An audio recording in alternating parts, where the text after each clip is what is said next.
작년에 터키, 그러니까 지금은 나라 이름이 튀르키예로 바뀌었죠.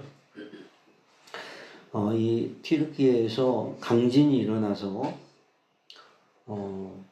17만 명의 사상자가 났다. 뉴스가 있었습니다.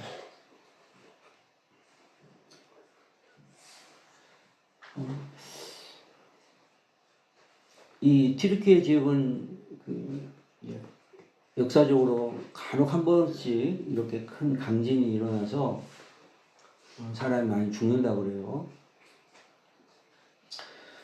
그런데 이제 어쩌다 한 번씩 일어나기 때문에 지진 대비를 많이 하지 않는다고 합니다.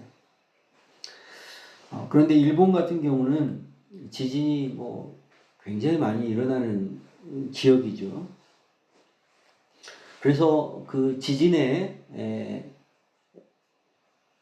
버틸 수 있는 그런 집들, 주택을, 건축물을 짓는다는 것 우리가 잘 알고 있습니다. 아무런 준비하지도 않고 갑자기 지진이 일어나는 경우에는 이렇게 튀르키예 지역처럼 한순간에 수만 명의 사람들이 죽고 지역 전체가 쑥대밭이 되는 그런 경우가 많이 생깁니다. 우리 인생도 어떤 강진이 찾아오더라도 무너져 내리지 않도록 잘 지어야 되지 않겠습니까? 나라도 모래 위에 선 어리석은 나라가 있고 반석 위에 세운 지혜로운 나라가 있죠. 한 나라의 반석에 해당되는 것이 무엇일까요? 국방력일 수도 있고 경제력일 수도 있고 또 국민 정신일 수도 있을 것입니다. 논어에 보면 공자의 제자 자공이라는 사람이 스승인 공자에게 정치가 무엇이냐 묻는 장면이 있습니다. 이에 대해 공자가 이렇게 대답했다고 그래요. 식량을 풍족하게 하고 군비를 충분케 하며 백성의 신뢰를 얻어야 된다. 자공이 또 묻습니다. 스승님, 만약 그 셋 중에 버릴 수 있다면 무엇을 버려야 될까요? 군사를 버려야 된다고 공자가 답합니다. 그러면 부득이하게 또 한 가지를 버릴 수 있다면 무엇을 버려야 됩니까? 공자가 말하기를 식량을 버려야 된다. 그러면서 이렇게 설명했다고 그래요. 예로부터 백성이 죽는 일을 겪지 않는 나라가 없지만 백성의 신뢰를 얻지 못하면 나라가 설 수 없다. 백성의 신뢰라는 것이 한 나라의 반석과도 같다라고 말을 했다는 것입니다. 어떤 나라든지 이런 반석 위에, 이건 이제 공자의 의견이고요. 어떤 나라든지 반석 위에 잘 세워져 있으면 어떠한 풍파가 찾아와도 이겨낼 수가 있지만 그 반석 위에 세우지 않고 모래밭에 세워졌다면 작은 풍파에도 무너져 내리는 나라가 될 것입니다. 우리는 IMF의 교훈을 잘 알고 있죠. 선진국에 들어섰다고 하면서 샴페인을 터뜨렸습니다. 그러나 IMF를 맞고 한순간에 무너져 내렸고 수많은 사람들이 직장을 잃었고 또 회사가 문 닫기도 했죠. 그런데 그 IMF를 겪으면서 잘 슬기롭게 잘 이겨내지 않았습니까? 암덩어리 같은 것들 자를 것 잘라내고 또 세울 건 세워서 나중에 더 큰 위기가 찾아왔을 때도 잘 견뎌냈던 경험이 있는 것이죠. 바로 이런 것이 반석 위에 나라를 세운 것입니다. 가정도 마찬가지죠. 가정의 가장 든든한 반석이 뭘까요? 가족 간의 사랑 아니겠습니까? 사랑이라는 반석의 기초 위에 가정이 세워진다면 뭐 경제력 없어도 더 든든하게 세워져 가는 가정이 될 것입니다. 그래서 잠언 17장 1절에서 이렇게 말씀하고 있죠. 마른 떡 한 조각만 있고도 화목하는 것이 제육이 집에 가득하고도 다투는 것보다 낫다. 그랬어요. 부부간에 사랑하고 부모와 자녀 간에 사랑이 넘치고 신뢰가 있다면 그것이 바로 든든한 반석이 되어서 그 가정을 지켜내는 것이죠. 우리 개인의 인생도 마찬가지입니다. 반석 위에 선 인생과 모래 위에 선 인생이 있습니다. 대부분의 사람들은 물질로 자기 인생의 기초를 세우려고 하죠. 그러나 물질은 한순간에 사라져 버릴 때도 있습니다. 어떤 이는 물질이 없음에도 자기 인생을 착실하게 반석 위에 세워 나가는 사람이 있는가 하면 어떤 사람은 다른 것은 풍족하게 있지만 반석 위에 세워지지 않아서 어떤 하나가 무너지면 전체 인생이 다 무너지는 그런 경우도 생기는 것을 보게 됩니다.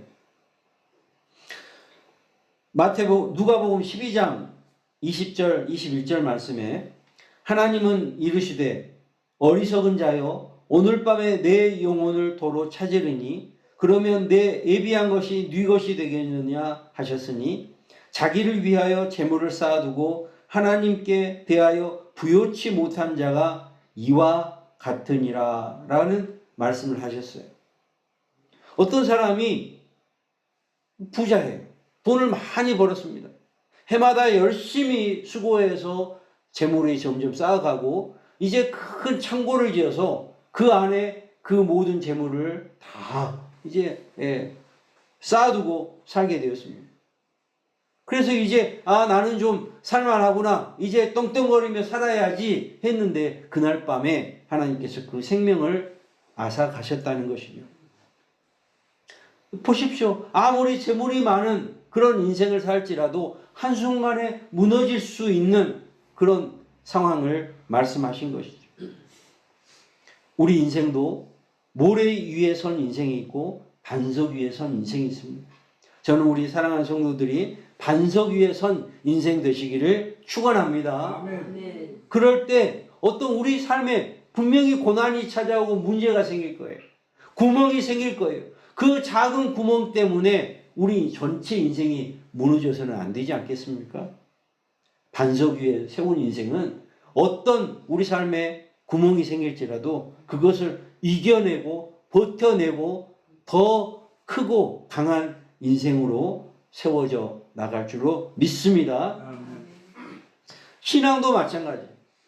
신앙도 반석 위에 선 신앙이 있고 모래 위에 선 신앙이 있어요. 신앙의 반석이 무엇일까요?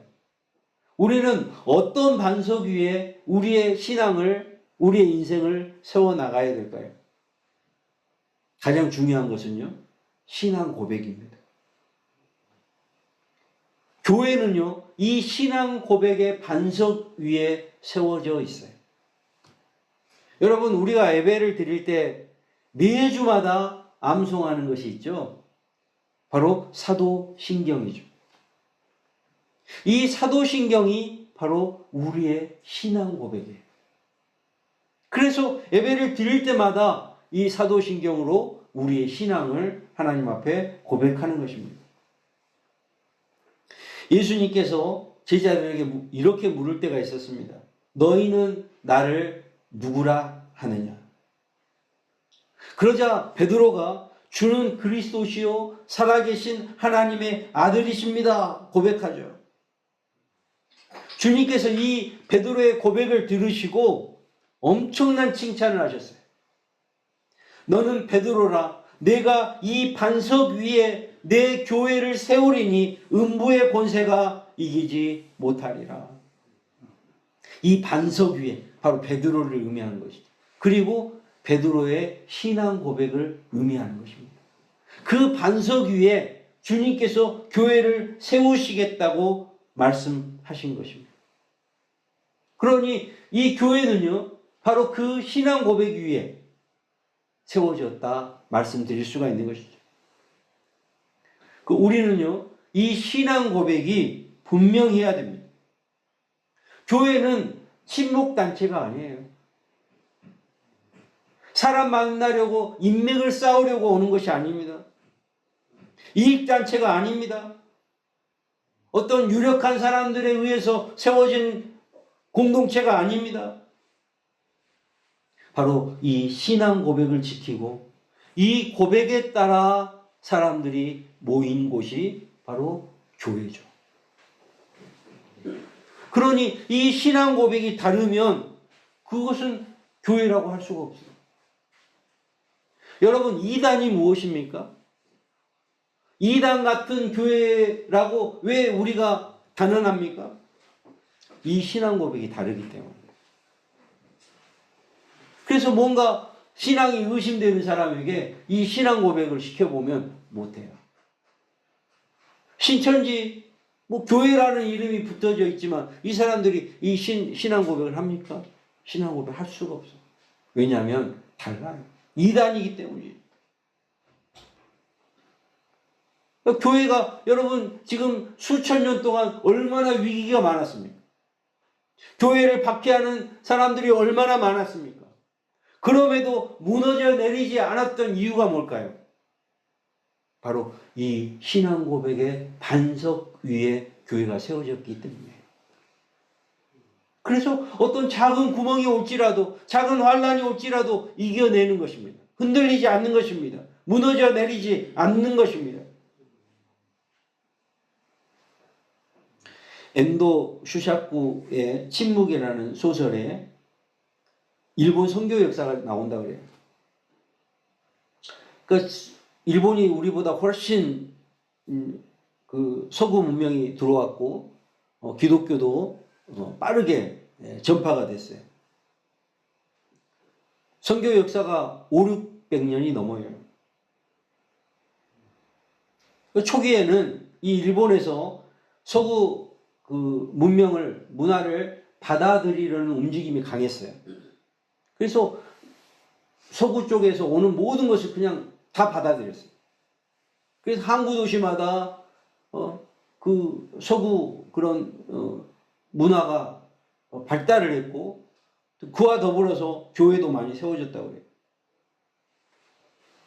그러다가 이제 정치적으로 이제 변화가 생기면서 이제 박해가 시작됩니다.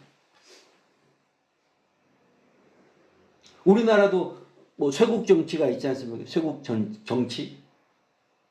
외세 문명에 맞닥뜨리려는 사람들이 있는가 하면은 받아들이려는 사람들이 있었죠. 항상 그 둘이 충돌하게 됩니다. 어느 나라나 다, 어느 민족이나 어느 나라나 다 마찬가지예요. 일본도 그런 과정을 겪으면서 처음에는 받아들이려는 움직임이 강했다가 결국에는 이제 박해를 하게 되죠. 그때 이제 박해하는 사람들이 예수님의 초상화를 가지고 와서 밟으라고 했다는 거예요. 그러니까 이게 밟으면 살려주고 계속해서 거부하면 이제 죽이는 거예요. 그런데 어떻게 죽인 줄 아세요?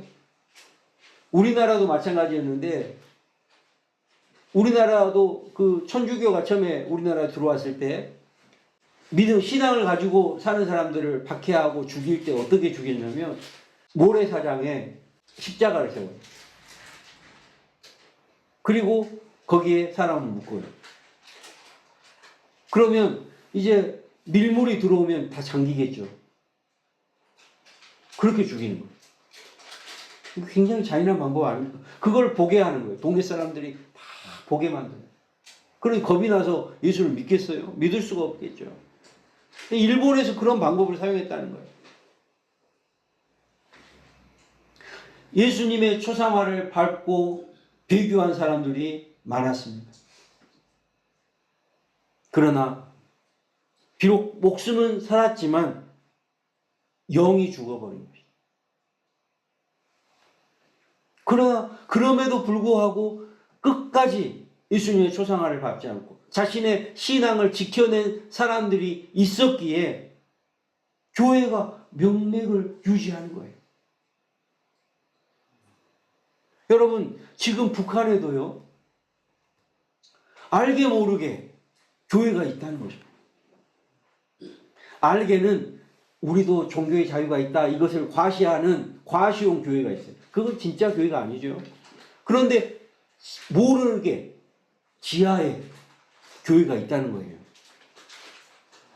어떻게 그 삼엄한 공산주의 체제 아래 교회가 있을까요?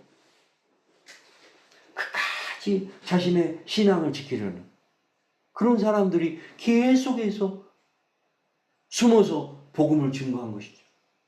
그런 사람들이 숨어서 교회를 세워나가고 있는 것이죠. 세계 역사에서도요, 박해가 그렇게 심함에도 불구하고 교회는 살아남았어요. 그 이유가 바로 신앙 고백 때문입니다. 저는 우리 사랑하는 성도들이 신앙의 반석 위에 여러분의 믿음과 여러분의 인생을 세워나가시기를 축원합니다. 그러면 반석 위에 세워진 인생은 흔들리지 않아요. 어떤 고난이 찾아와도, 위험이 찾아와도, 문제가 생겨도 흔들리지 않는 거예요. 그런데 모래 위에 세운 인생은 작은 환난에도 넘어져요. 무너져 내려요. 내 삶에 어떤 문제가 생기죠. 물질 때문에 인생 전체가 무너져 내리고, 사랑 때문에 인생 전체가 무너져 내리고, 어떤 사람의 그 자존심 상하게 한 한마디 때문에 인생이 무너져 내리기도 하는 것이죠. 그런데 반석 위에 세워진 인생은 환난이 찾아와도 흔들리지 않아요. 그리고 신앙 고백하는 것도 중요하지만 신앙 고백에 따라 사는 것이 중요합니다. 신앙 고백대로 산다는 것은 무엇일까요? 바로 말씀대로 사는 것이죠. 그냥 주여 주여 하는 것보다 중요한 것은 주님을 내 진짜 주인으로 모시고 살아가는 인생이죠. 주여 주여 한다고 해서 다 천국 가는 것 아니에요. 입술로 그 누가 못합니까? 그러나 실제로 내 인생이 예수님을 내 주인으로 모시고 살아가는 것, 그것이 진짜 인생입니다. 예수 그리스도, 그분을 나의 주님으로, 나의 구세주로 선포하고 그 말씀대로 따라 살아가는 것, 그것이 진짜 믿음이요 반석 위에 세워진 인생이라는 것입니다. 출애굽기에 보면 하나님이 떨기나무 아래서 모세를 부르는 모습이 있습니다. 출애굽기 3장 7절에 보니까 여호와께서 가라사대 내가 애굽에 있는 내 백성의 고통을 정령히 보고 그들이 그 간역자로 인하여 부르짖음을 듣고 그 우고를 알고 내가 내려와서 그들을 애굽의 손에서 건져내고 그들을 그 땅에서 인도하여 아름답고 광대한 땅 젖과 꿀이 흐르는 곧 가나안 족속, 헷 족속, 아모리 족속, 브리스 족속, 히위 족속, 여부스 족속의 지방에 이르려 하노라. 여기 보니까 예수님께서 하나님께서 보고 듣고 알고 내려와서 건져내고 인도한다. 6개의 동사가 표현되어 있습니다. 동사란 무엇입니까? 행동하는 거예요. 움직이는 거예요. 그냥 알고 듣고 보고로 끝나는 것이 아니라 직접 행동하신다. 내려오셔서 행동하신다는 것입니다. 하나님은 행동하는 하나님이세요.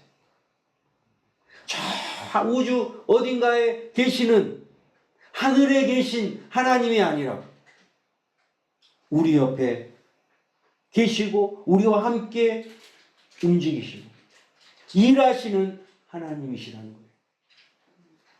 그러므로 우리의 신앙도 마찬가지죠. 그냥 머릿속으로만 믿고 아멘하고 주여 하는 믿음이 아니라 내 삶 속에 움직이는 행동하는 믿음이 되어야 되는 것이죠. 저는 우리 사랑하는 성도들이 행동하는 믿음이 있기를 주의 이름으로 축원드립니다. 아멘. 그래서 한 주간 우리가 어떻게 살아야 될까요? 말씀대로 살아야 되는데, 말씀대로 산다는 것은 우리의 신앙 양심을 지키고 또 말씀 성경을 읽고 기도하고 행동하는 거예요. 바로 그것이 진정한 반석 위에 우리의 인생을 세워가는 과정이 될 것입니다. 사랑하는 성도들, 저는 우리 사랑하는 성도들 또 우리 교회가 반석 위에 세워지기를 축원합니다. 아멘. 그래서 어떤 환난, 어떤 위험, 어떤 고난이 찾아올지라도 흔들리지 않고 오히려 더 강하게 세워져가는 그런 인생이 되어서 하나님께 영광 돌리고 또 하나님께서 잘했다 충성된 종아 이렇게 칭찬하시며 큰 복을 내려주시는 그런 삶을 살아가는 저와 우리 성도들과 우리 교회가 되기를 주의 이름으로 축원드립니다. 아멘.